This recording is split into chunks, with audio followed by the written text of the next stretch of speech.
So welcome students. In this question, you're given that the probability that India wins a test against West Indies is 1 by 2.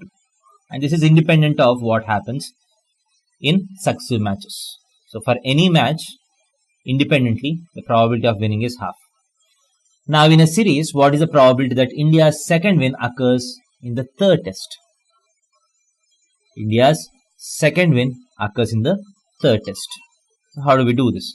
So assume that you have 3 tests and each test is a binomial trial, right? Because India might win or lose with P is equal to half and Q is equal to half.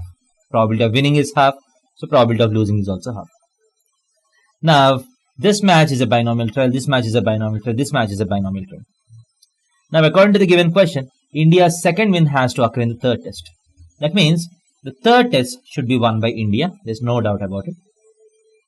And in the first 2 tests, India should win exactly one of this. Right? India has to win exactly one of this and lose one of this. And then it has to win the third test.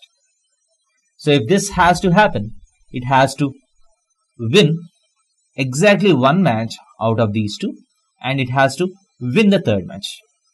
So what is the probability of winning exactly one out of this? This is nothing but binomial trial.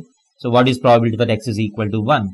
2c1 into 1 by 2 whole power 1 into failure whole power 1. And what is the probability of winning the third test? Is half. So because these 2 events are independent, what is the probability of this intersection this? So you just need to multiply these 2 probabilities. So 2 and 2 gets cancelled. So you have 1 by 2 into 1 by 2 is equal to 1 by 4. Thank you.